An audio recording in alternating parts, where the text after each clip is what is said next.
నాకు రూపాయి వర్క్ కూడా ఇవ్వలేదు. నాకు వెంకటపతిరాజయ్య గారు భూతత్వం చూపెట్టినాక ఆయన ఇస్తే మొత్తం అందరికి ఇబ్బంది వస్తుందని చెప్పి అన్నట్టు తీసుకొచ్చారు.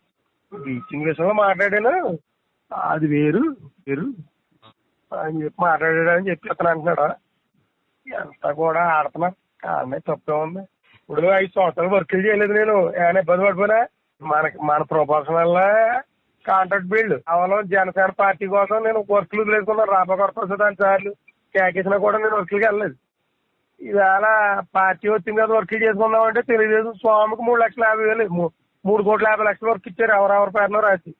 ఇక్కడ పెద్దగా ఏమో ఇతను కావాల్సిన వాళ్ళకి వైసీపీ వాళ్ళకి కాంట్రాక్టర్లు తీసుకొచ్చి ఇతను ఇప్పించుకున్నాడు.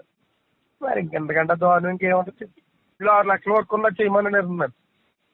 6 లక్షలు నేను 10 కోట్లు వర్క్ చేసి కూడా ఒక 6 లక్షల వర్క్ చేయమన్నాను. అప్పుడు ఏమవుతుంది, నాకు ఈ మోపు చేసుకోవడానికి మా గుమస్తాలకి ఇట్లకి కూడా సరిపోదు, నాకు ఖర్చులు కూడా సరిపోదు. ఇప్పుడు వర్క్ చేస్తే దాంట్లో ఇంకేమైనా తిరగడానికి సరిపోతుంది మనకి. ఇది కూడా ఎక్కువ చేస్తేనే ఇక్కడ మెటీరియల్ దానికి ఇంకో చోట పట్టుకెళ్ళటానికి ఉంటుంది. అంతేగానే లెక్క వచ్చినట్టు చేసేది పెద్దగాబు మాట కూడా చెప్పకుండా చెయ్యి. ఇప్పుడు మనం ఇంతకంటే పాడైపోయేది ఏముండదు.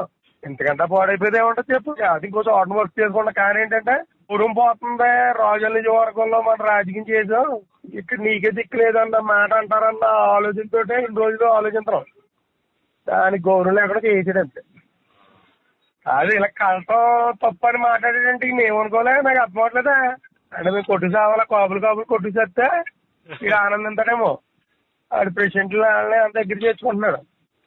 కాపులు కొట్టు సావంటరా అని చూస్తున్నాడు అంటే. నాకు అర్థమైంది అది. మనం ఉన్నది మొఖం మీద మాట్లాడుతుంటే వీళ్ళందరికీ విరోధం అవుతాం. మన వాళ్ళకి అర్థం అవట్లేదు చాలా మంది. మొత్తం దీని అంతటికీ కారణం పెద్దగా జగన్ స్వామి. అది ముగ్గురు మీద నడుస్తుంది.